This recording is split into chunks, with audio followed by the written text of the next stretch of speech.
Capital के जिगर मिस्त्री से पूछेंगे कि क्या आप कंज्यूमर नेम्स इस गिरावट में लेंगे या अभी भी वो महंगे हैं और जिस हिसाब से कमेंट्री आ रही है उनको छूना उचित नहीं होगा। गुड आफ्टरनून जिगर। गुड आफ्टरनून अजय, आपके शो में बुलाने के लिए बहुत धन्यवाद। सी इंटरेस्टिंग है ये पूरा जो दौर है, क्योंकि अगर आप 2 या 3 साल से देखें तो इनकी परफॉर्मेंस काफी फ्लैटिश रही है।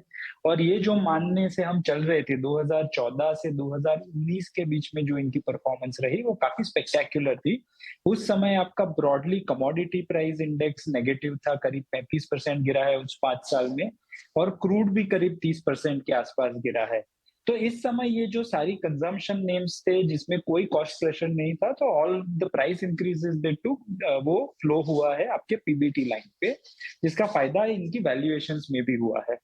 पर जैसे ही आप पाते हैं कि आपकी इंटरेस्ट रेट्स, यूएस की इंटरेस्ट रेट्स बढ़ने लगी और जो 0.25% से करीब 4% पहुंच गई, तो काफी सारे जो अल्टरनेटिव नॉर्वेजियन फंड्स, जो एंडाउमेंट फंड्स थे, जो इनके बहुत बड़े इन्वेस्टर्स रहा करते थे, उनके लिए जो डिविडेंड यील्ड नेम्स हैं वो इतने इंटरेस्टिंग नहीं रहे।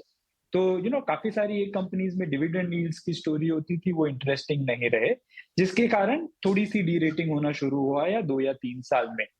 अगेंस्ट दिस बैकड्रॉप अगर आप पाएंगे कि अभी से इनका ये कैसे चल रहा है, तो इंडिया की इकोनॉमी फेयरली स्टेबल है। जैसे आप पहले बात कर रहे थे, rural economy is in a much better position.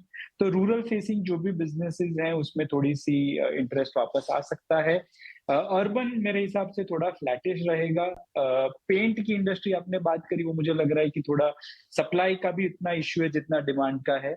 तो ये सब संदर्भ में हम देखें तो हम पाते हैं कि थोड़ा वेट स्टॉक स्पेसिफिक आप कर सकते हैं, but overall valuations leave very little room for error. तो थोड़ा संभल के चलना चाहिए हमें।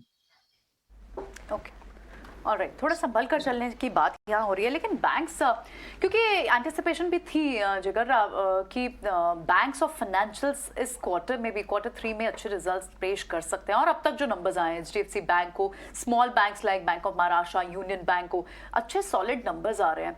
सो ये out performance banks, financials, NBFCs क्या इस स्पेस में बनी रहेगी? कॉर्पोरेट अर्निंग्स से आगे के नंबर्स कैसे आ सकते हैं?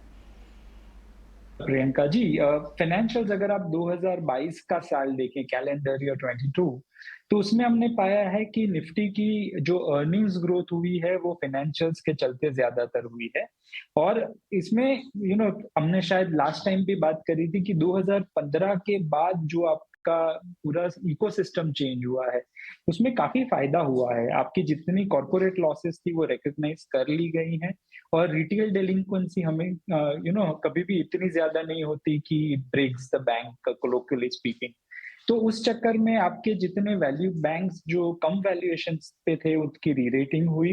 At the same time credit growth वापस आई, इंटरेस्ट कॉस्ट वेर बिनाइन, तो आपकी ओवरऑल री रेटिंग हो गई।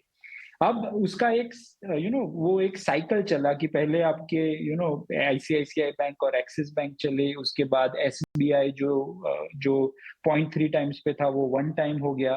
फिर लोगों ने सोचा कि क्रेडिट ग्रोथ जब आ ही रही है तो भाई पे 2 और 3 टाइम्स प्राइस टू बुक, हम जो पीएसयू बैंक है उसमें थोड़ा सा इन्वेस्ट करके वहां उनको रीरेट करते हैं।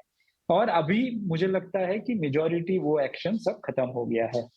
अब समय आ सकता है आपकी अगर एनबीएफसीज जो इंटरेस्टिंग है, अगर आप इंटरेस्ट कॉस्ट एट पीक समझ ले उनकी कॉस्ट ऑफ बोरोइंग, और यहाँ से अगर 2 क्वार्टर के बाद कॉस्ट ऑफ बोरोइंग या तो फ्लैट रहेगी या कम होनी है, तो ये कुछ इंटरेस्टिंग एनबीएफसीज में the action could move. But banks के लिए एक और हमें ये भी देखना है कि deposit growth is not fully coming through. और अगर डिपॉजिट ग्रोथ नहीं आती है तो आपके सीडी रेशियोज में प्रॉब्लम हो सकती है। और despite credit growth being there, आपकी ग्रोथ थोड़ी सी स्टाइमी हो सकती है। तो ये सब देख के चलना चाहिए। मुझे लग रहा है कि बैंकिंग का जो री रेटिंग हो गया है वो हमारे पीछे है। अभी यहाँ से अर्निंग्स ग्रोथ और शेयर प्राइस परफॉर्मेंस सिमिलर होगी, and action could potentially move to NBFCs. तो एक्शन एनबीएफसीज की तरफ बढ़ता हुआ दिखेगा। लेकिन इसके अलावा भी अगर 2023 के साल को जिगर आपकी लैंग्वेज में समझना चाहें, आपका ये भी मानना है कि 2023 को 2 हिस्सों में बांट लेना चाहिए। फर्स्ट हाफ में क्या चैलेंजेस हैं, कहां से अपॉर्चुनिटीज आप देख रहे हो, सेकेंड हाफ के लिए अपॉर्चुनिटी एंड चैलेंजेस कहां से आएंगी?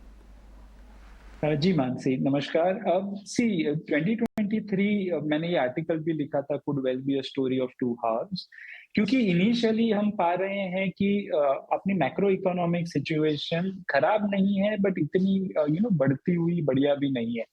तो वेस्ट में जो प्रॉब्लम्स है वो शायद हमें ना देखने मिले, पर आप पाएंगे कि आपकी जो हाई फ्रीक्वेंसी इंडिकेटर्स हैं वो थोड़े से स्टॉल हो रहे हैं। आप जीएसटी कलेक्शन देख लीजिए, फास्टैग कलेक्शन देख लीजिए, इन सब में आपको आपको लग रहा है कि ये थोड़े से स्टॉल हो रहे हैं। At the same time credit growth है, डिपॉजिट ग्रोथ नहीं है। तो अगर आपकी आरबीआई को आके, so if the banks actually go and sell SLR holdings, तो आरबीआई को थोड़ा सिस्टम स्टेरिलाइज करके लिक्विडिटी मैनेज करनी पड़ेगी। और राइट फॉरेक्स जिगर, रिजर्व्स में भी बहुत बहुत शुक्रिया आज हमसे बात करने के लिए।